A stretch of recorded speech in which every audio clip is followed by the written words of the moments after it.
Hey guys, my name is Tammy Swigert. Welcome back to my channel. This channel is about all things to do with foster care. So take a look around. If you like what's on my channel, please subscribe down below. And if you like this video, please give me a thumbs up. That'll let me know that you really like the content and I will produce more like this. So sorry guys, I did this video last night and I couldn't edit it at all. So here we go, take two. Sorry about my bare walls. There's nothing to look at. Sorry, you just get me. So this month, I'm doing a video every week. If you would like to support foster families, but you cannot take kids into your home right now, or that's not ever going to be your plan, I've come up with simple ways to help you support foster families, and these are ways that my family has also personally been blessed. So if you missed last week, go back and look at that one. I gave 3 suggestions for how you could support foster families when you're out and about running errands. I have 3 more suggestions for you today, but they are not while you're out and about. These would be very much a planned, scheduled events that you could do. So my first suggestion is to babysit. I cannot tell you how much of a blessing it is to me when I have someone that I can call to come and watch the kids while I go to the dentist. Or so that my husband and I can have a date night and I can get my cup filled and have a little self-care. I love it when people offer to babysit. Now, my suggestion when you offer to babysit is that you offer to come to their house and stay with the kids there rather than the foster parents packing up everyone and loading up and going to your house. That sometimes causes more of a disruption. So my personal suggestion is, if it's possible, offer to come to them and stay there in their own environment with their own stuff.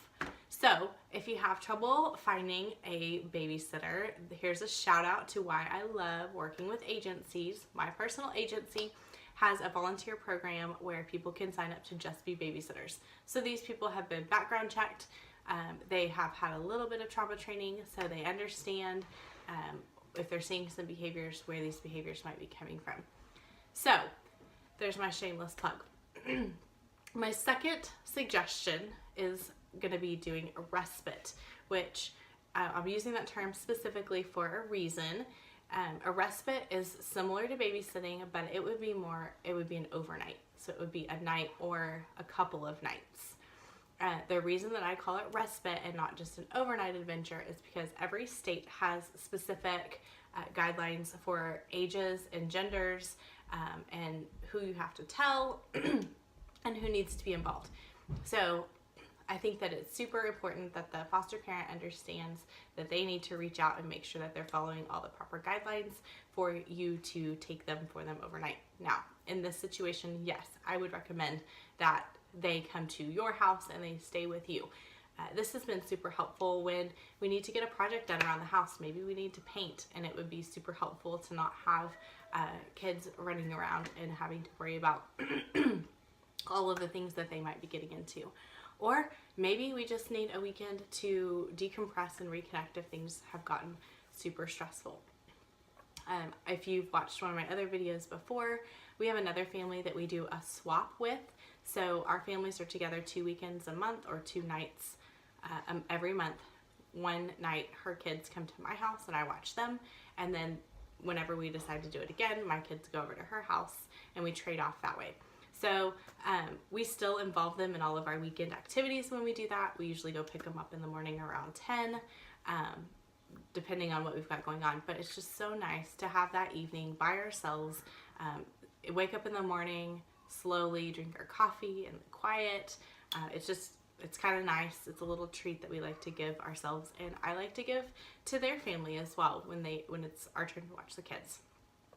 So my third and final suggestion for today is to offer to pick up kids from school or daycare, especially if your kids go to the same school.